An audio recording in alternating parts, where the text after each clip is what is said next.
Good afternoon, and thank you for joining On Air with Russell of Hotels live hospitality talk show. Thank you so much for joining. Happy Tuesday, August 30th. It's show number 173. I gotta pinch myself, regardless if it hurts or not. I have to pinch myself because 173. We're almost at 200 shows. I'm just so happy, blessed to be able to do this. So, I'm just happy to do it. Every week I get excited because that number goes up, right? So, but anyway, thank you guys for joining. Like I said, today is Tuesday. This is On Air with Russell of Hotels. We are live on YouTube, so thank you everyone that joins me on YouTube. The replay would be later on LinkedIn, and the podcast is going as we speak, right? Well, the podcast recording is going, so it goes at the same time as this show. Then after this is over, I take that same audio file and upload it to the podcast platform. So wherever you listen to your favorite podcast, just check out On Air with Russell of Hotels, and you'll find me there too, right? So you can take me on the go, right? You don't have to look at me. You don't have to see me. You can just listen to me and say, well, what the heck is this Russell of Hotels? Who is he and what is he? Why is he blowing up my ear? You know what I mean? But anyway, thanks everyone for joining. But remember, this is what am I trying to say? This is interactive, right? We like interactive. I see Lonnie Wolf is back in the house. He hasn't been on in like forever, so I do appreciate Lonnie coming back. We missed you, Lonnie. Thank you so much. Lonnie says back in the house, 173 strong. You got this, Russell. Oh, yeah, yeah, of course I do, Lonnie. And you got it. Okay, so you've been doing a lot of good things, and I've been watching you, been checking you out. So although you haven't been on here, I appreciate what you've been doing out there in the industry, to support the industry, right? The hospitality industry. So, but Lonnie Wolf. So if you don't follow Lonnie Wolf on social media platforms, you need to follow Lonnie Wolf on social media platforms, specifically like LinkedIn. So make sure you follow him. And I thank him so much for joining. What was I going to say? There's something else. Did I say? I already mentioned that the podcast goes. Yeah, I already did. I did. Okay, so I'm losing my mind, which is it's not a good thing, right? But anyway, let me see. What the heck am I doing? Industry stuff. Industry stuff. I want to start with industry stuff already. I don't know. I don't know. No. I don't want to start off with industry stuff. I want to thank somebody. That's what I want to do. See, that kind of threw me off, right? Okay, so first of all, I want to thank, because I got invited to be on a podcast, right? So I want to thank Chef Tasha Jackson. She was my guest maybe 2 weeks now. She was on the show 2 weeks ago, Hospitality Hacks. That's the name of the podcast. That's her name. If you follow her on Instagram, it's Hospitality Hacks Pro, I believe is what it is. So make sure you follow her. Thursday, September 1st, I'm going to be on her show. So she's actually hosting her own podcast, which is always great. Always good to see people start their own podcast. And of course, anytime I can be of assistance, I'm going to be. And being of assistance this time is she asked me to come on. So I'm like, of course, why wouldn't I come on? Okay, so I don't know what we're going to talk about, but I'll be on the hot seat, right? So, but the good thing about, I think the beauty of podcasts sometimes, or these hospitality talk shows, is that you can get people on there and you don't tell them what you're going to talk about. Just, that way they're not like, oh, okay, let me read up on this, let me read up on that. No, it's just basically based on your experiences for the most part. At least my experience has been that way, where the questions that are asked, and that's how I do my show, the questions that are asked are based on your experience. So you don't really need to brush up on something. It's something that you do all the time. So, and I just want to thank her for inviting me on. And then also, I just want to throw this out here again. Her book, Above Average Service, 10 Keys to Unlock Repeat Guests and Increase Sales for Your Restaurant. Okay, she's the author of that book. There's a picture of her and her sister on the back, and she autographed mine as well. I don't know if she'll do yours. I don't know if she'll autograph yours. I don't know, but she autographed mine. So thank you so much, Miss Tasha. So like I said, anytime I get a chance to to throw somebody out there, not under the bus, but throw someone out there, meaning, their book or, things they're doing, their podcast, I'm going to assist them in, promoting, because that's what it's all about. So Russell of Hotels is all about promotion. Russell of Hotels is all about acknowledging people that are listening, that are coming on, that are making comments. Mr. Dylan Beaumont, thank you so much for joining as well. Lonnie is busy cleaning up the industry mess one hotel at a time. Yes, he is, and he is doing a darn good job. And the funny thing is, well, it's not funny. There's plenty of hotels that need to be cleaned up. I mean, that's the thing. So you talk about job security. That's Lonnie, because there's a lot of hotels that need some work, right? That need some fine tuning and learn how to clean and continuously clean, right? It's not cleaning one time. It's consistent. Getting your team to buy off on, okay, this is your job and this is what we need you to do, right? Because you don't want guests coming in to some places dirty, filthy, I mean, the littlest things. This is how the guests think, because this is how I think, right? So if I see one thing out of place, like it's dirty or whatever, so like let's just say I walk by, and I always use this as an example. I walk by the pool and there's a pizza box sitting on top of the trash can, right? How many times did someone else that works for the hotel walk by that same box? So I'm like, then I start forming an opinion of the cleanliness of this hotel. So no matter where I'm looking, I'm always going to remember that box on top of that pizza box on top of the trash can by the pool that has been there. I walked by it 3 times now and it's still there. So you tell me that there's not an employee or supervisor, that a manager that has seen that and decided to, let me just move this out of the way. It just ticks me off. So I mean, that's just a little bit thing. That's just something small to me, but that small thing makes a big impression on people, because sometimes you only get one chance to make a great impression, right? And if I see the pizza box, I'm already in my mind like, oh, what am I going to be in for now? Okay, it's the pizza box now. What is it going to be in a few minutes? Okay, so but anyway, yes, Dylan, I got sick at a property that was, oh my God, full of mold, filth, etc. I am on a cocktail of 4 medicines. Wow. So Lonnie's job is detrimental to his health. I mean, that's not good. But wow, so that just goes to show you. And I'm reading the comments for people that on the podcast. I'm reading comments because I do, like I said, I do welcome the comments and the interaction to the show.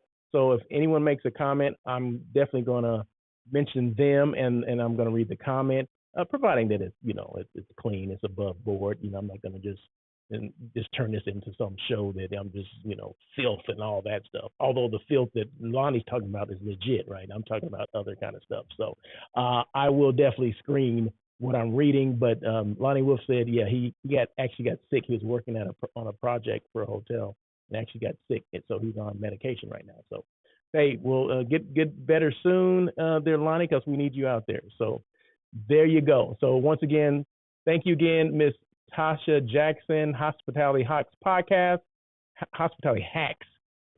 is going to be Thursday, September 1st, which is this Thursday. It's hosted by her. She invited me to come on the show, so I'm thanking her for allowing me to come on and talk what I say. I mean, talk about what I talk about, whatever the heck it is, whatever she's going to ask.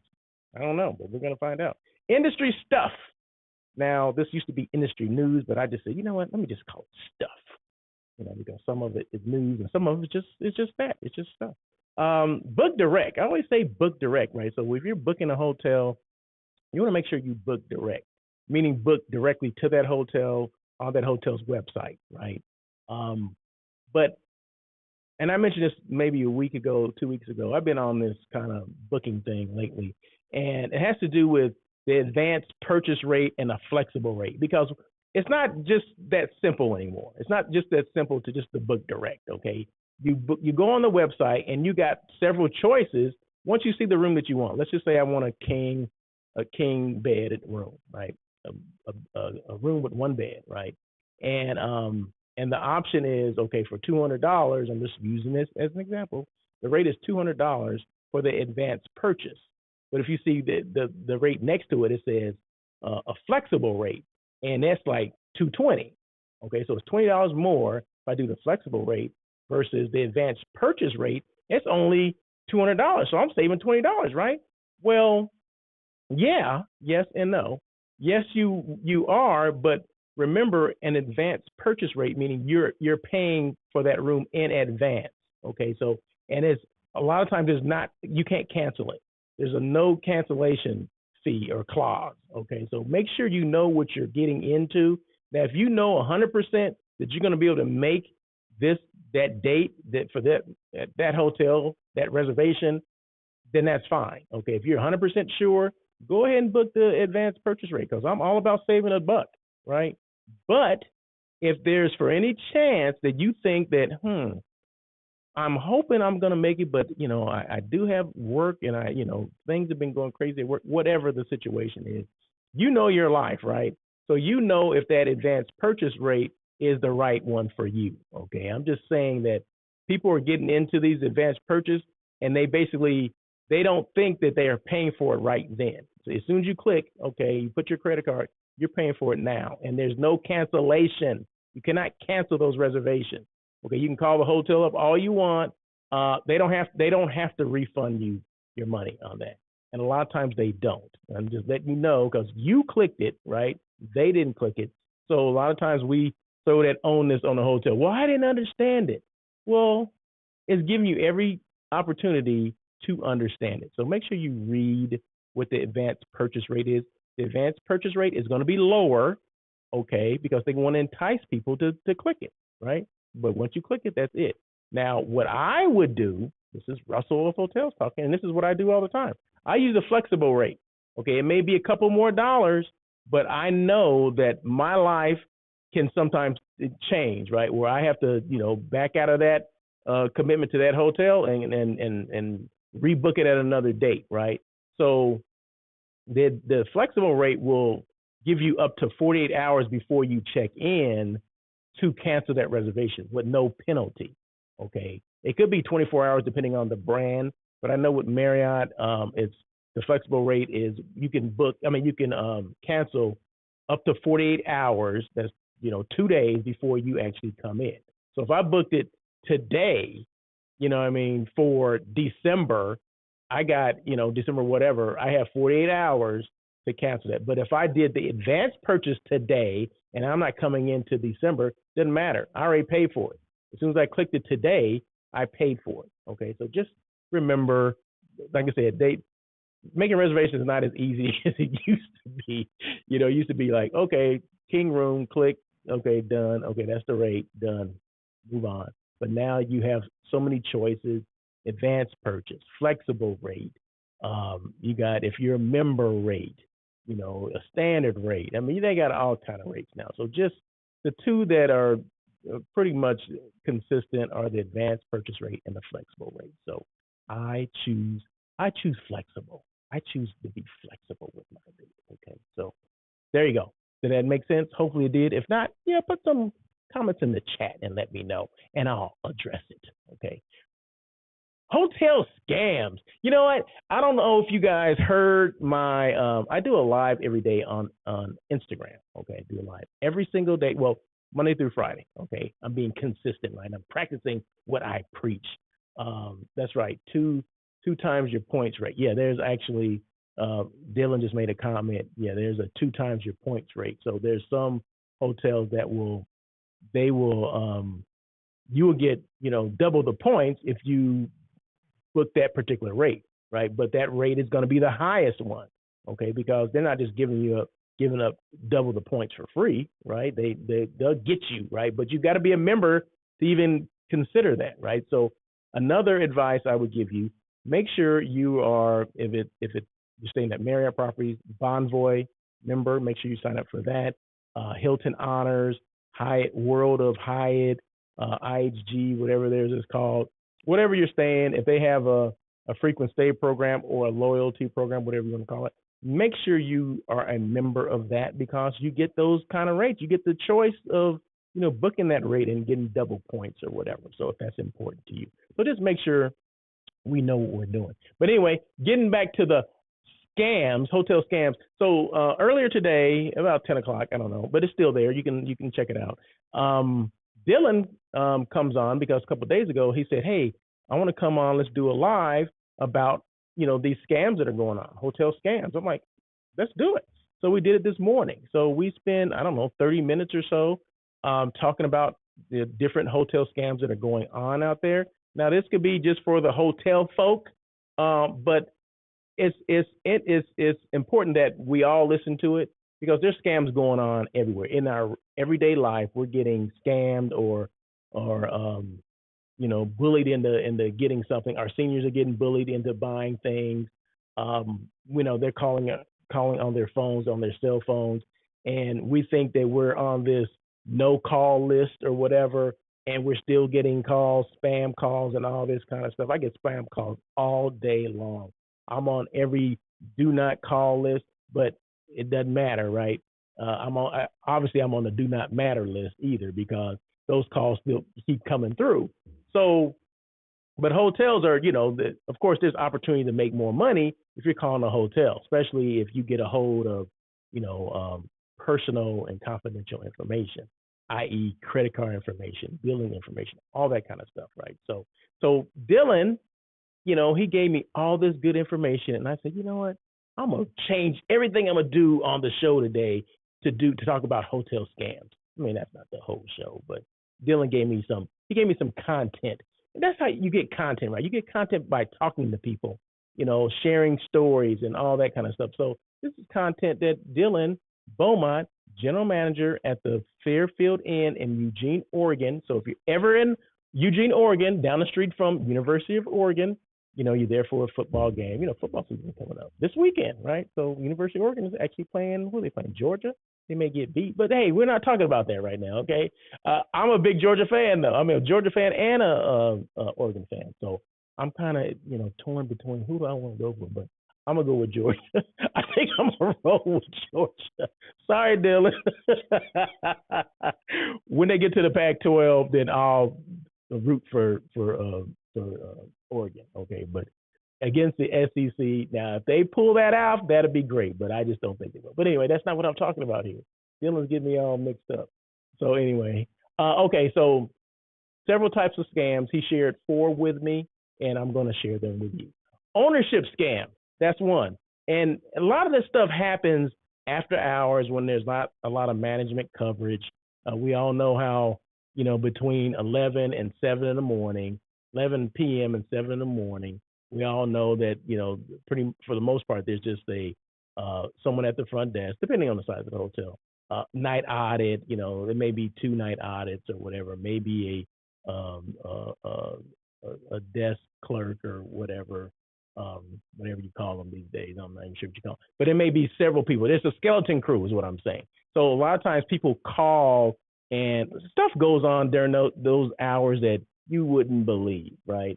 But a lot of times these scam artists, they call during those times when they know there's not a lot of manager representation.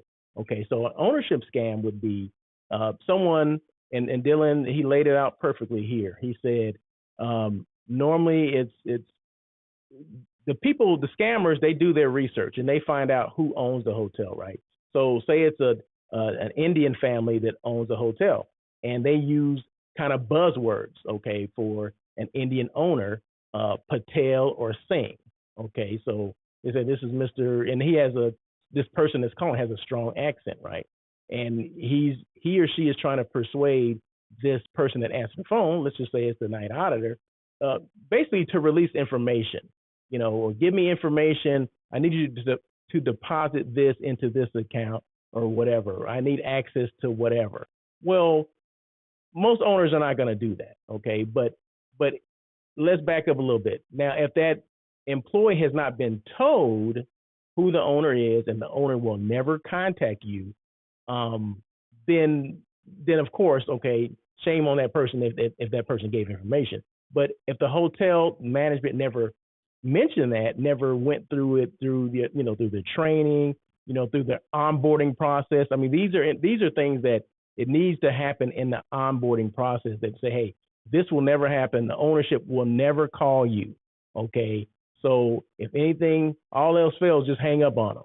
Okay. Or let me know. Call me. Doesn't matter what time it is. I'm the general manager. Call me, or I'm the front office manager or whatever. Call me. If it's something that sounds fishy, feel free to give me a call. Put them on hold and call me. Okay. I mean, whatever you need to do, you don't want to give out personal information. So ownership scam would be, someone disguising themselves as an owner. This is over the phone, asking for, sensitive information, financial information, guest information, things like that. You don't want to do that. Okay.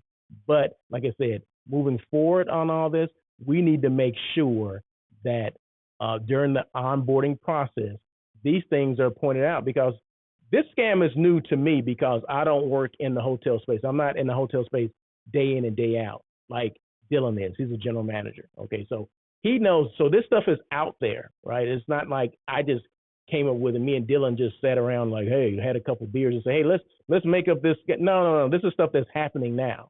Okay. He knows because he's a general manager, and he said a couple of his hotels were victims of this. I mean, I don't think they got anything, but they did call and go through the exercise to try to, persuade a front desk clerk or a night auditor to give up information that was, sensitive and valuable to the scammers. Okay. So, okay. The next one, corporate calling. So this is like the corporate office. Like, say I'm a Marriott hotel, or I work for a Marriott hotel, and they say, this is corporate Marriott calling. We're calling from our accounting department. Hey, we have this guest, Mr. Smith, and we want to get the information. We know he just checked out, but can you give me his credit card information, because we're going over a dispute and things like that. So that's just an example of what I'm giving you, right? But if corporate is calling you, they already have that information. So there's no reason why you would want to give your corporate office any of this information, okay? Like I said, once again, put them on hold, call your supervisor or manager, say, hey, this sounds fishy. Can you take a listen to this? Or say, hey, I'll call you back. Let me call you back with that information, and hang up on them. And when your manager comes in, then you can address it at that point. Like I said, worst case scenario, just hang up on them. It doesn't sound right. It sounds fishy. Hang up. Corporate office is not going to call and ask you for sensitive information, guest information. They have access to it. So why would they call you? Or why would they ask you to give that information? So that's two. Now, and the third one that says common room number, common last name. So that's the same one. So common room number, meaning, okay, there's someone calls and says, hey, can I have room 101? Well, most hotels have a room 101, okay, a room 100, 200, that kind of thing, right? That they called you and said, hey, give me room 313. Ain't no room 313, okay? More than likely, no. He's on the 13th floor. Ain't no 13th floor in the hotel. Okay, so there's some information that, if you know the industry, if you've been in the industry, some of the stuff. But remember, we're getting younger people that are in the industry that have not been there as long as these are the old heads. Okay, so they may not know. They're still learning. So remember this. Okay, so common room number, common last name. So they call and say, hey, let me have room 101. Okay, who? Can you give me the guest name, please? Smith. You know what I mean? So is there a Smith in room 101? I don't know. Only that hotel would know. But we have to qualify that call. We can't just send it through, because once it gets sent through, then a whole nother thing happens. It gets sent through. Now this person is saying, hey, I'm calling from the front desk. Hey, this is John. I'm a front office manager. Your credit card didn't go through. Can you do me a favor? Give me your credit card number, because we're going to charge we have to charge your room today. So can you give me your credit card number over the phone, right? No, never do that. Okay. But scammers will do that, right? Once they get past that, like we call it PBX. Once we get past the operator or the main hotel, you get transferred to a guest room. Now the scammer is talking to a guest directly. Now they're scamming them out of their personal information. It could be their credit, well, more likely it's going to be a credit card. I wanted your credit card number because your room, the credit card you gave me didn't go through. Or we transposed the numbers or whatever, or didn't scan correctly. If that was a situation and you owed the hotel money, a lot of times they would lock you out of your room, right? They would lock you out of your room. So when you went back to your room, say you were out, you went to dinner and you came back to your hotel room. If there was an issue with your credit card, they would pin you out of that room, and meaning you have to go to the front desk, or they would call you and say, hey, when you get a moment, can you stop by the front desk? They're never going to ask you, or they shouldn't. A reputable hotel will never, or they should never ask you to give you up some financial information over the phone. You don't know who you're talking to, right? You have no idea that is John at the front desk or Jill. You don't know. This is you. All you know is it's late at night or early in the morning, and you're groggy as heck, and you're like, oh, hold on 1 second. Okay, it's American Express, whatever. Okay, and that's what they prey on. So make sure it's the common room number, common last name. Mr. Smith. Can I have Mr. Smith's room? Okay, you're just looking for Mr. Smith. Okay, you're not asking what room he's in or she's in. Miss Smith, Mr. Smith.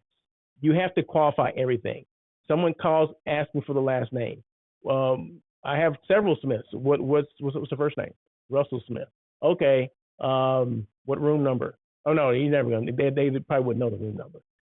But you would never give the room number out anyway. You would, transfer based on the name if they know the name. But you have to qualify a little different, a little better, a little harder. Meaning, ask what's the first name on that. And if they're looking for, they said Russell Smith, and there's no Russell Smith. There's Bill Smith. If there's no Russell Smith, that's it. Conversation's over. Let it go. We don't have that guest registered here. Thanks for calling. Click up. But anyway. Lonnie says, here's a hotel scam selling unsafe rooms to guests. This is another show. Okay. Yeah, we'll definitely get into that. And the last one, fire inspector scam. So this is someone that shows up at your hotel. You think they're a fire inspector or someone in public works or something like that. And they say, hey, we need to take a look at your hotel. And they're looking at, behind the scenes things like, maybe things in the back, in back of the house, right? Maybe they could be looking at cameras. They could be looking at anything. So first of all, you want to make sure you identify this person as who they are. Do they have a card?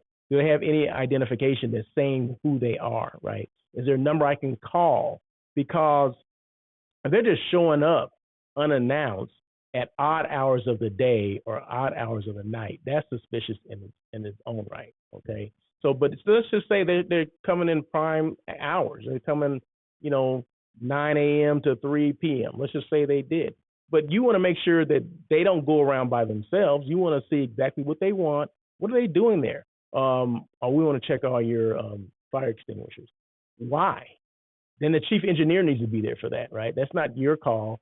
Well, let me call the chief engineer. Well, can I ask you, why would you need to check our fire extinguishers? We just recently had a walkthrough with the fire department. Now, why are you asking for this now?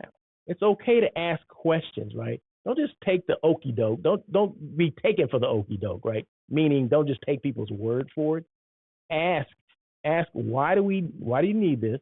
It's okay to ask those questions, right? Especially if you don't know exactly what's going on. And especially now that you heard that there's scams that are going on.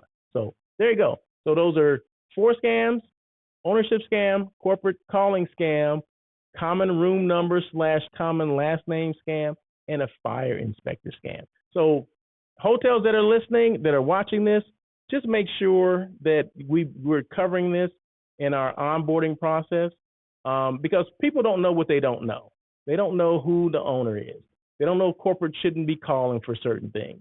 They don't, they may not think about, qualifying, and when someone calls and says, transfer me to room 101, that you should ask, well, what guest are you trying to reach?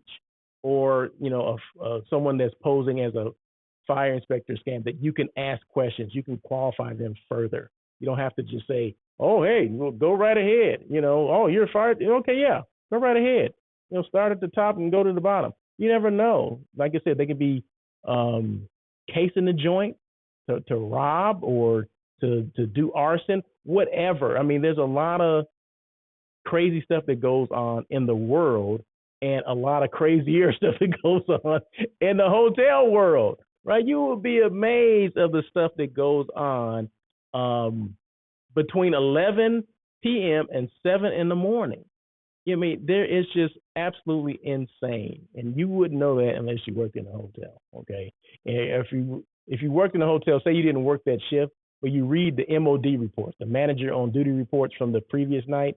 Oh man, that stuff can be like, what? Are you? This happened? I used to be a night manager. Okay, I worked from like 2 to 1 in the morning, 1, 2 in the morning, right? And although I didn't work the whole, that whole when the night audit and deep into the night audit shift like 3 in the morning, but just the stuff that happened from like 11 p.m. to like 1 and 2 in the morning is crazy. You get people coming in depending on is it a Friday night, Saturday night. You get all kind of stuff, right? But anyway, I just wanted to touch on that. So thank you again, Dylan Beaumont, for giving me that information.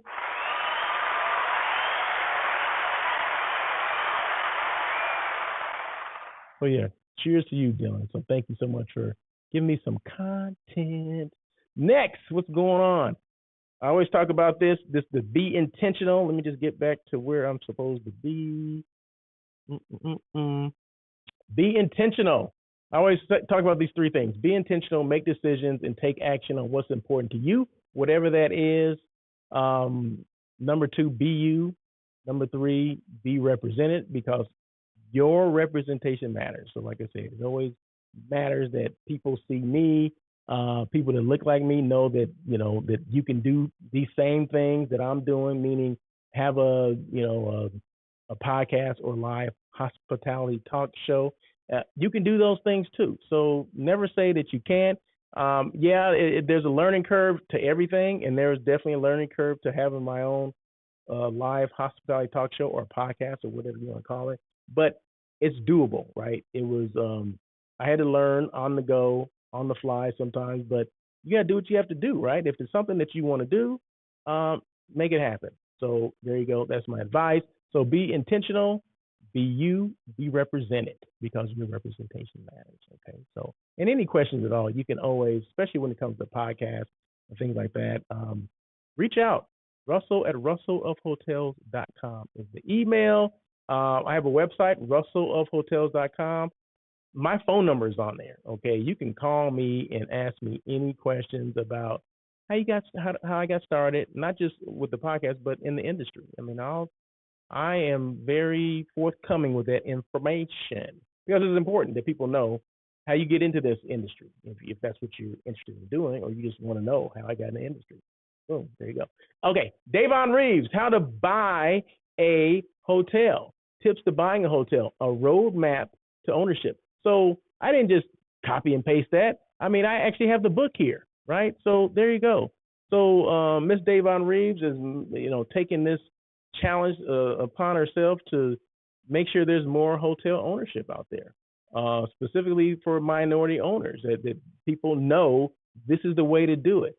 And it's a comprehensive workbook on how to do it. I mean, it goes from A to Z, excuse me. A to B, that wouldn't be enough, right?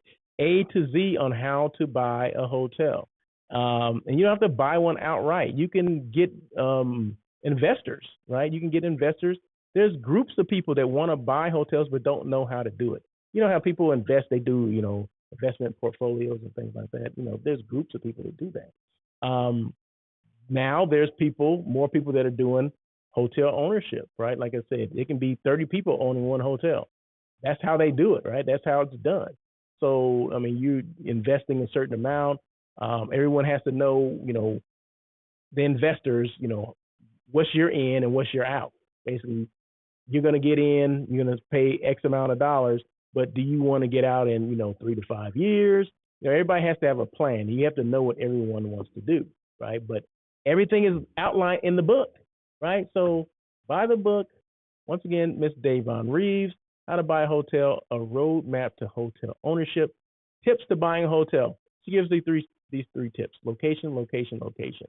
That's number 1, right? You want to make sure you're around traffic generators. What's a traffic generator, Russell? Like amusement parks, restaurants, shops, a corporate park, corporate buildings, schools, whatever in that area. easy access off of the highway or the freeway, right? You don't want something that's out in the middle of nowhere where no one's going to come, right? Then you wonder why that hotel was for sale in the first place. Number two, the brand. Make sure it's a reputable brand. Of course, the more reputable the brand is, the higher the price is for the franchise, right? I understand that, but if you're going to get a lot more return, then there may be a good thing to say, hey, I want to go with a known brand. Okay. Select service hotels and limited service hotels. Those are the big draws these days. Okay, because like your Courtyards, your Homewood Suites, your Hilton Garden Inns, your Holiday Inn Selects. Those are the ones that are money makers because they don't have a lot of overhead. Okay, they don't have the food and beverage. You don't want a restaurant or a hotel first time going in. You don't want a hotel that has extensive food and beverage operations or food and beverage operations at all. Because remember this, and a lot of people don't even know this. You make all your money off the rooms. Okay, it's not off the food and beverage. Okay, there's so much cost associated with food and beverage. Go with the one that has rooms only. Okay, do that one because that's where you make your money. People always say, well, what do you mean? No, then the food and beverage, that's what makes the money. I'm like, where you been? Okay. Who told you that? So no, rooms makes the money. Just so you know. Lonnie says hiring the right operator is key. Unfortunately, many operators can destroy your dreams quickly. Due diligence is key. Yes, you want to always make sure you do your due diligence. You do your research. You if you want to hire a management company, you definitely have to do your due diligence on them because not one management company fits all, right? Just because they're the biggest doesn't mean they're the best for your property, especially if you only have one property. Okay, you want more hand holding.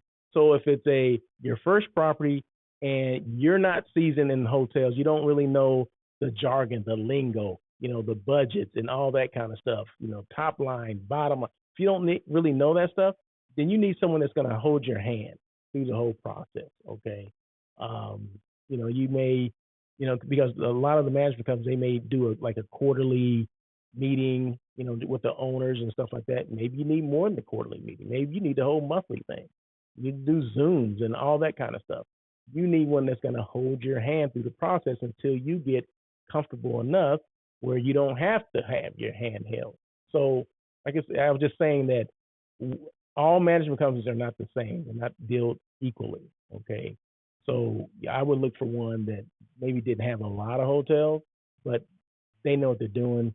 The return on investment is there, and that's what you want. That's what you want. You want that ROI.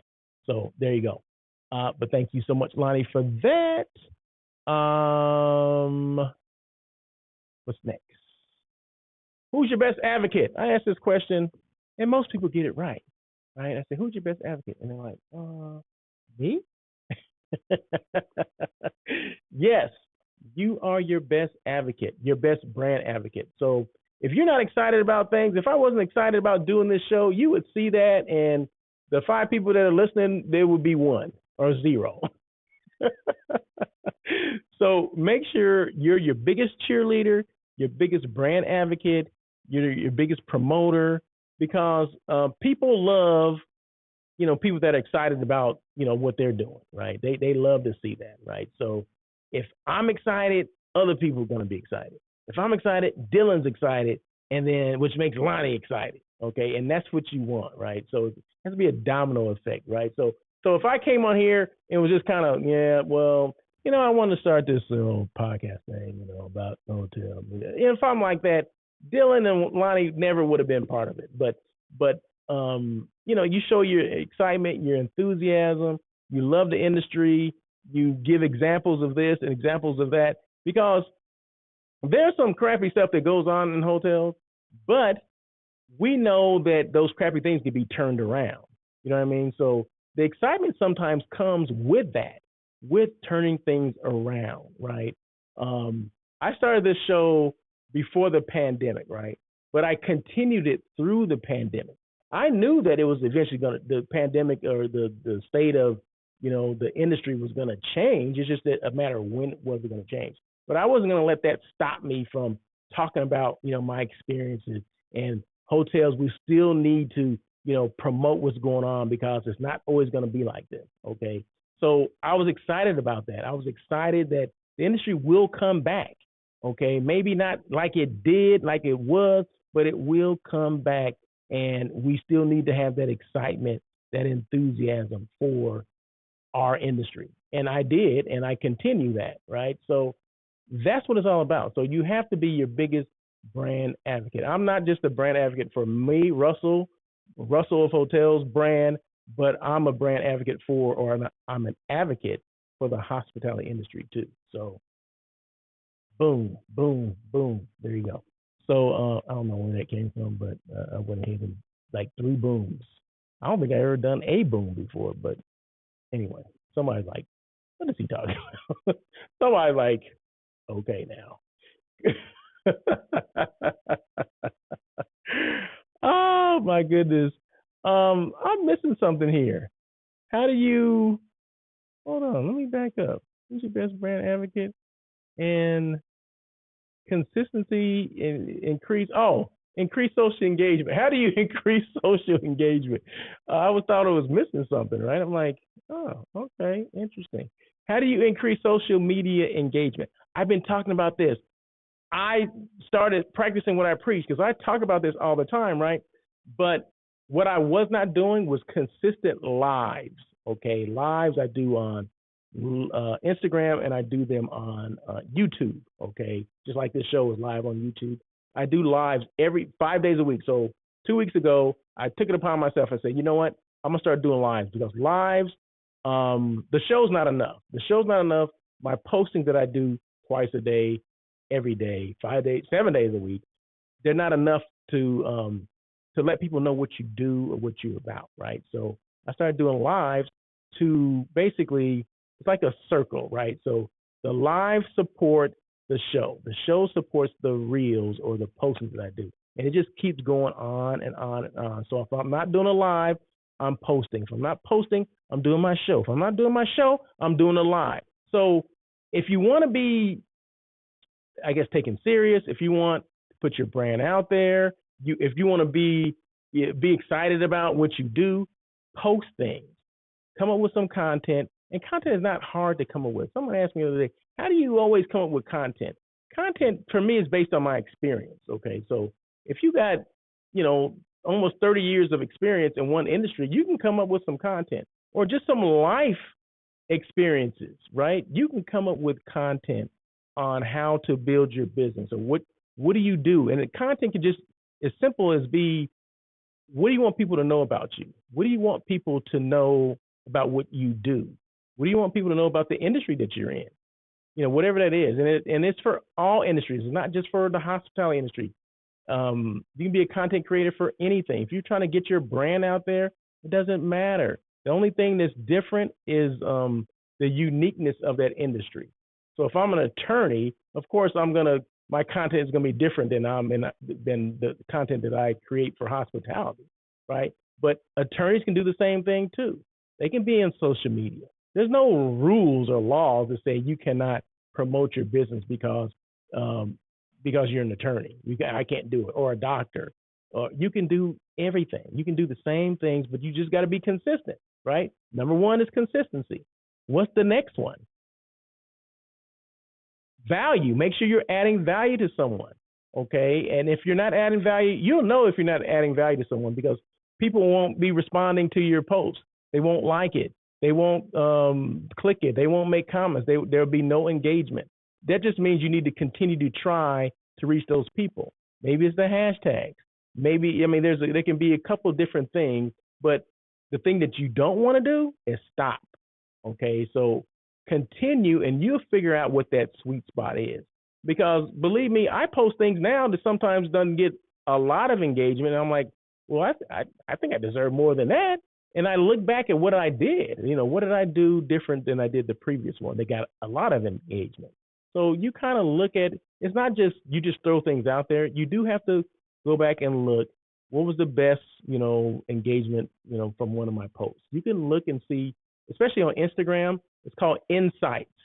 You click on the Insight button and you'll see it right there, kind of like on the middle of the screen. When you go to your profile and it says Insights, click on that, and they give you all the metrics of everything, like how many people did you reach with this post, the engagement, how many likes, how many comments. It'll show you all that stuff. But that's the thing. People, they always think, oh, I'm trying to go viral. What does viral mean if you don't even look at the insights?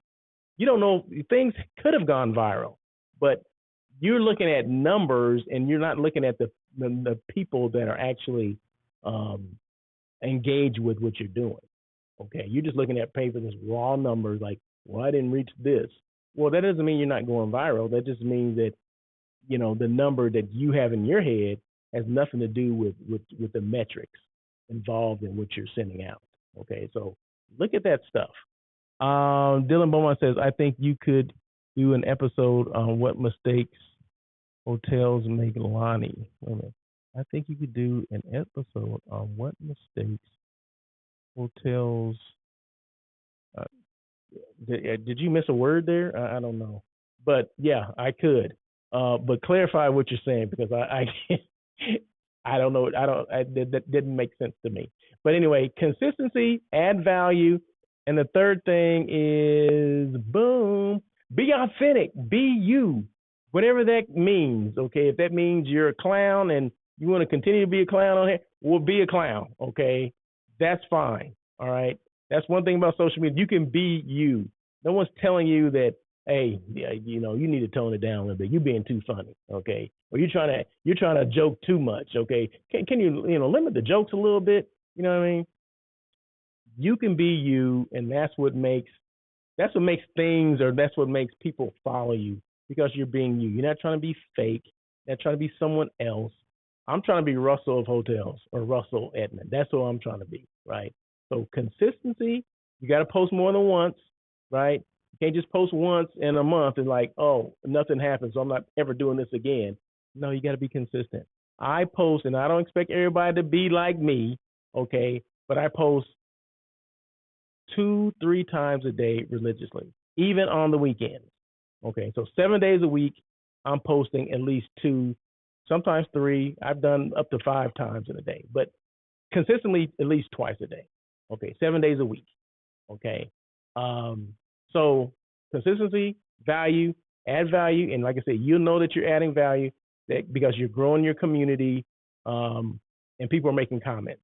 Okay, they're making comments, they're liking what you're doing, and they're engaging, right? And 3, be authentic. Just be you. No one else can be you, right? That's one thing that's unique about these whole things, the podcast, whatever.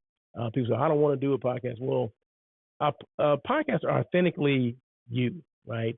That's you. It's you came up with this. It's your baby, so to speak. It's authentically you. Just like I said, just be you. Don't try to be someone else. I'm not trying to be, I don't even know who else who's doing the podcast. But anyway, I'm not trying to be them. I'm just trying to be me, the best. People, it's cliche, but I'm just trying to be the best person I can be.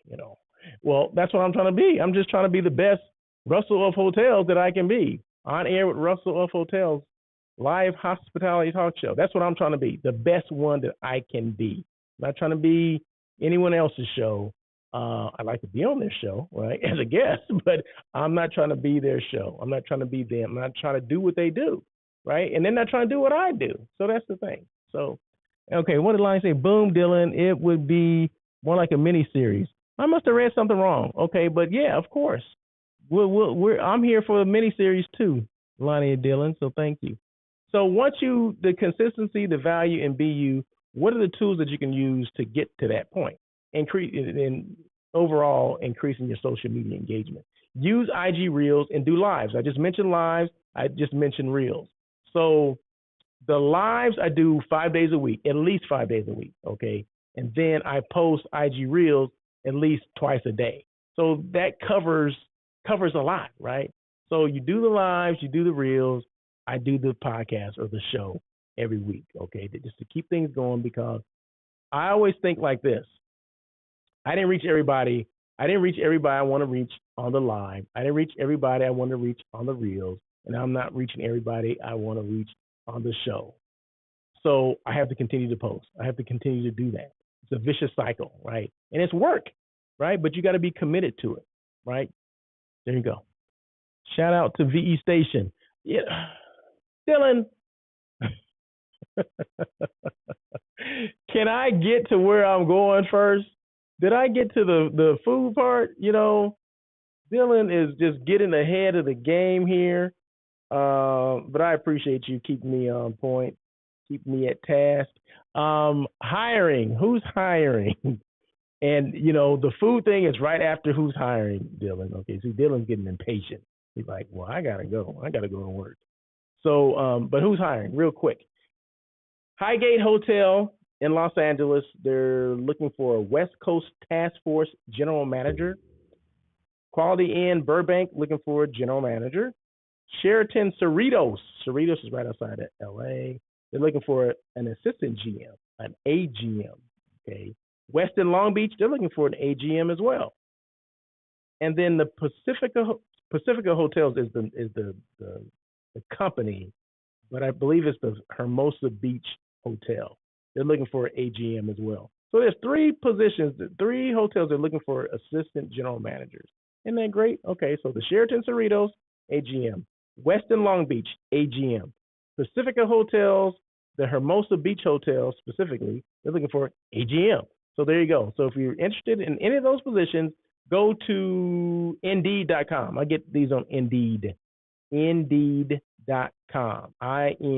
Indeed.com. And just look up hotel openings in whatever city you happen to be in. So Indeed and H Careers works anywhere, right? In whatever city that you happen to be in. So I'm just doing LA because I'm based in LA. So there you go. So nominees, okay? And I'm going to get to what you just said, Dylan, in a couple seconds. But I got to talk about my experience at the Heart House, okay? So I went to the Heart House, which is a vegan burger joint, okay, here in Los Angeles, opened up. It happens to be owned by comedian Kevin Hart, okay? So he took it upon himself to say, hey, I'm going to do a vegan burger, vegan fast food, okay? There's some other ones out there, okay? So, but he opened up one on Sepulveda in Westchester, which is on the way to Los Angeles Airport. So LAX, on the way, the same road that you get to LAX if you're going from LA, that's the same road you would go to. So you'd be coming from the north and you're going south on Sepulveda. So many people have driven right by this place, right? Well, it just opened, so you've driven right by the area. So it opened up last Thursday. There was probably, 300 people in line. I did not go on Thursday, okay? I said, you know what? I bet I can come on Friday and it'll still be here, okay? So I did. It took me 10 minutes to get in and out. I ordered a double burger. One thing I will say about Kevin Hart, the prices are great because anyone that eats vegan or plant-based, they know that food can be expensive, okay? It can be rather pricey. But it was $7.99 just for two patties and 2 slices of cheese, okay? Like a burger, like a double, okay? So it's like $7.99, which is great. That's outstanding. So yeah, so I got one. I got a double burger, a double cheese, and just to try it, and it was decent. It was decent. It was good. It was good. People ask me, well, is it the best you ever had? No. It's not the best vegan burger that I've had, but it's good. And it's good enough to be in my rotation of vegan burger places that I go to. Because I go to at least 4 here in LA, or I've been to at least 4. And of course, I rank them, right? So, and not to take anything away from Kevin Hart's restaurant, because I think it is good. And like I said, it did make my round it did make the rotation of the restaurants that I will attend, the burger joints that I will go to.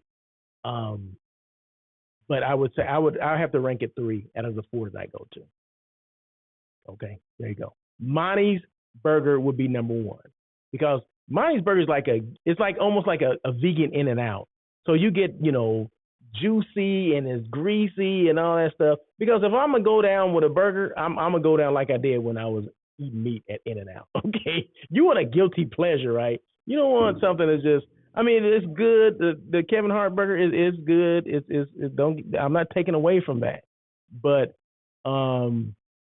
but Monty's is like I said, it's dripping and it's cheesy.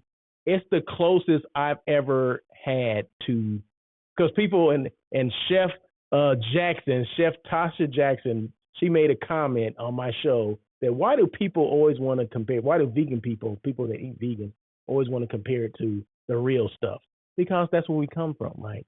I used to be a meat eater, okay, so I look for things that are close, that have that close taste or that consistency, that texture or whatever. And Monty's Burger is the closest to, and because In-N-Out to me is like the top burger that you can have. Okay, top fast food burger, hands down. To me, In-N-Out is it. Okay, so I'm always looking for something that's close to that, right? And that's it. Monty's Burger is close to that. So there you go. But Kevin Hart's is good. He has a chicken sandwich too that I tried. I went back on Sunday. I went back on Sunday. He had a chicken sandwich, and they have a spicy one. So I do recommend the spicy one if you like spice, because I'm always hesitant to try spicy because they say it's spicy, and I try it and like, this is whack. It ain't spicy. It's like ketchup. But no, it was spicy. But there's another place that has. But if you're going for the price, the value, Kevin Hart's place by far has it. But if you're going for taste and maybe you'll pay the price or whatever, Monty's Burger for the burger, and then Honey Bee Burger for the chicken sandwich. Okay, boom, I'm done with that. So, and then also, and Dylan just mentioned this. I went to, and if you look at my IG, I posted this too. It's a restaurant called VE Station, and this is the power of social media. Okay, now I'm going from, analyzing food and comparing food to just the whole social media journey. Okay, so I was at a restaurant. It's called VE Station, which is a vegan Thai restaurant. It's in Studio City, which is in the Valley section of Los Angeles. So if you live in Los Angeles, it's off of Ventura Boulevard in Studio City. Okay, in the parking lot of the El Torito. Okay, it's in the back part of the parking lot. So I've been going here since, I want to say, probably 2011. Okay, because that's when I worked out there, and it's probably my best. I'm gonna say it's my top 3 vegan restaurants of anywhere. I don't care where I've been in the country. VE Station Thai restaurant is one of the best. Okay. Definitely number 1 Thai vegan restaurant. Okay, probably the top 3 of restaurants of all time for me. Okay, so I follow them on social media. No, I didn't. I didn't follow them on social media. Okay, I posted something about them and I tagged them on it. That's what I did. And I tag a lot of restaurants and whatever. A lot of them don't even thank me. They just say whatever. Okay, peace. Or they may not even be monitoring their social media. I don't know. But VE Station, I tagged them the other day, and they commented, thank you, and they started following me. So of course I'm following them now, right? And they're making comments, they're engaging with me. See, that's what it's all about. When I mean engagement, that's what I'm talking about. So they thank me for, the comments I made about the food. Please come back, and things like that. That's what, as a customer, that's what you want, right? Because who else saw that comment? I'm not the only one that read the comment. Other people that are following them saw that comment too, right? So that's promotion right there. They didn't have to pay for that. I didn't ask them to pay for anything. I just basically wanted them to know that I love their food, respect their restaurant. The hospitality is great there. The service is great. I mean, everything is great. The food is great. I can't complain at all. And if you ever go there, it's called VE Station. Anything on the menu, I've probably had almost everything on that menu. But make sure you end it with the mango and sticky rice. Oh my God. Okay. Mango and sticky rice. Make sure whatever you have, the drunken noodles or the pad thai, whatever you have, make sure you have enough room for the mango sticky rice. You will not be disappointed. Okay, so that's my VE station. Thank you so much, Dylan, for bringing that up. But anyway, let's continue on because I'm running out of time. What do I do? I'm a hospitality personality. If you haven't figured that out, I'm a personality of hospitality. Okay, I talk about everything hospitality, but I just happen to have a lot of experience too, right? So it's not like I'm just here just talking. I'm talking from a place of experience within the industry. Okay, so I'm a brand show off. I show off my brand. I show off your brand. I'm that brand that keeps your brand noticed. Let's just say that. Okay, if you're hotel, tourism, or a place of non-meat eats, just like I just mentioned, VE Station. Like I said, I wasn't looking for anything, but I'm glad they acknowledged. And I'll be back. I'm definitely going to be back because I go there. I'm out there probably once a month. I have a standing lunch with a good friend of mine. We go out there and we tried other restaurants, but we always end up back at VE Station because it's consistently good and the service is consistently great, and that's what we want. So there you go. So I'll be back there, and best believe whatever I eat, I'm gonna follow it with the mango sticky rice. Okay, so I'm a brand show off, and 99.9% of the stuff that I talk about or I post for hotels, tourism, or non-meat eats, or like restaurants or whatever. Anything non-meat eats. That's what it's all about with me. So what else? There's a couple things that I do, and hotel site selection is another thing that I do. Well, I'm a specialist for that. So basically, companies, organizations, they hire me to find the next hotel for them for their group. Group is 10 rooms or more. I have a group going to Vegas. It's hard for me to find rooms in Vegas now. It's for April of next year, and I've got turned down. I sourced 11 hotels and got turned down from 8 of them. So I only got 3 hotels to give my client. So I had to extend my search to now 15 hotels.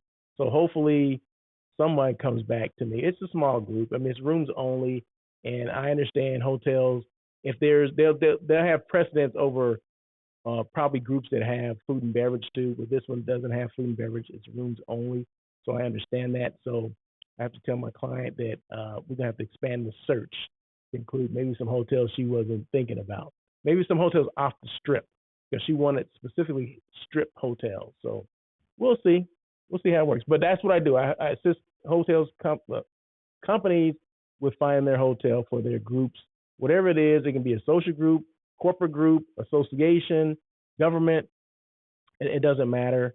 I do sports. I do every market segment. I do. So there you go. And I do along with the hotel site selection. There's contract negotiation. There's pricing, all that stuff, and I do all that as well. And just in case you did not know, 100 most powerful people in the U.S. hospitality for 2022. Top 30 podcasts on air with Russell of Hotels. Top 25 social media influencers, Russell Edmond. I only talk about this on the show or unless it comes up in conversation, but I'm very proud of these things. And I thank the International Hospitality Institute for, giving me this distinction or recognizing me. So, because I don't take it lightly, and I appreciate it. So there you go. So thank you for that. Contact information. If you ever want to get a hold of Russell of Hotels, feel free to reach out. No question is silly. You can ask me anything. Russell at russellofhotels.com is my email address. Social media, if you're trying to follow me on anything, at Russell of Hotels will work for all of those. But LinkedIn, I have 2 pages. So do Russell of Hotels and then Russell Edmond, which is my real name, Edmond. So you can find me on any of those. But please follow me on Instagram. Subscribe to my channel on YouTube, please. And follow me on Twitter, too. I'm there. And even on TikTok at Russell of Hotels. So I'm there as well. Not a lot of presence there, but I am there and I do post some things. One thing to ask yourself, I ask this every week. Ask yourself this one thing. What is it? Boom. What are you doing to keep your brand relevant? What are you doing to be relevant, to stay relevant? Are you doing lives? Are you posting content on a consistent basis? These are things that you need to do. If you want to stay relevant, you have to do those things. What do? Just you ask me, I'm gonna tell you. I do the show on air with Russell of Hotels. I do reels and postings. IG, I do postings on LinkedIn. I do postings on Twitter. I use multiple platforms. You never want to get caught only using one platform, because what happens if that platform goes away or you get suspended from that platform? But this happened to me before. So that's why I don't put all my eggs in one basket, or put all my eggs with one platform, because I've been burned before. So, and that's how I keep it relevant. So the show, or I mentioned this earlier, the show, um, assists the reels. The reels assist the lives, and it's just this vicious circle of things, because you want to keep your brand relevant, and you can't rely on one thing to do it, right? Because unless you're posting consistent, and I mean consistently, you know, 3 or 4 times a day, there's people that you're missing, right? And that's how I look at it. If I don't post consistently, if I don't do lives consistently, I don't do reels consistently, I'm missing out on some people. I'm reaching some people. So that's why I do as much as I do. Quote: social media is for all industries. It's your experiences that are unique. So don't be afraid to share. Don't be afraid to share your experiences or what you're trying to do. If you're trying to do something in the future, I have a friend that he owns a trucking service, right? He has a truck, an 18-wheeler, okay, but he's trying to go and start a broker's business, right? So he can broker truck loads, and the trucks. I mean the loads that the 18-wheelers carry. He wants to broker those now nationwide. That's what he wants to do. I said, well, you got to show the journey, right? Show that you start off with your truck. You still have the truck. Photos of that. Talk about how you got started in this business. What'd you do before that? I mean, you can't do it all in one posting, but there's a whole movie there for him. There's a whole, all this content. And he was asking me, saying, well, how do I come up with content? I said, it's about your experiences. So him being a truck driver and transitioning to a broker, a load broker, whatever they call it, I'm not even sure what they call it, but it's a broker, basically. That's a story right there. Everybody loves a good story. So I'm like, dude, let's work on it. But yeah, I mean, you have to put it out there. People need to know what you do, how you got started, what you're trying to get, what you're trying to accomplish, and take photos of every step of the way of that journey. People want to see it. So, but like I said, social media is for all industries. Doesn't matter the industry. You just got to be consistent. You got to add value, and you got to be you. Okay, those are the 3 things. Doesn't matter what the industry is. Just stick to those 3 things, and you be all right. So social media is for all industries. It's your experiences that are unique. So don't be afraid to share. Okay, and these quotes come from me. Okay, I didn't get those from someone else. They weren't in a book. I made it up. Okay, it just came to me. Let me end this show. We're about to end. Woo! I need some water. I'm a little parched now, but I gotta finish the show before I can drink the water. So I end the show on these 3 things: purpose, passion, perseverance. Purpose. Know why you do what you do. I think you guys know why I do the show. It has to do with the hospitality industry. It's near and dear to me. I've been doing it for a long time, and I'll continue to do it as long as I can. Right. And the show specifically, there's a lot of stuff that needs to be said, and I think I'm that person to say it. And about the industry, hotels specifically, non-meat eats, tourism, whatever. So people can come on the show. I interview them. We talk about their experiences. It's not something you got to get, ready to come on the show, or Russell, or you may ask some tough questions. No, the questions I ask have to do with you and your experiences. What got you into this industry? Because no 2 people came in this industry alike, okay? You may have come through the front door. I may have come through the side door. There's someone else that came through the back door. Whatever, okay? But we're here, right?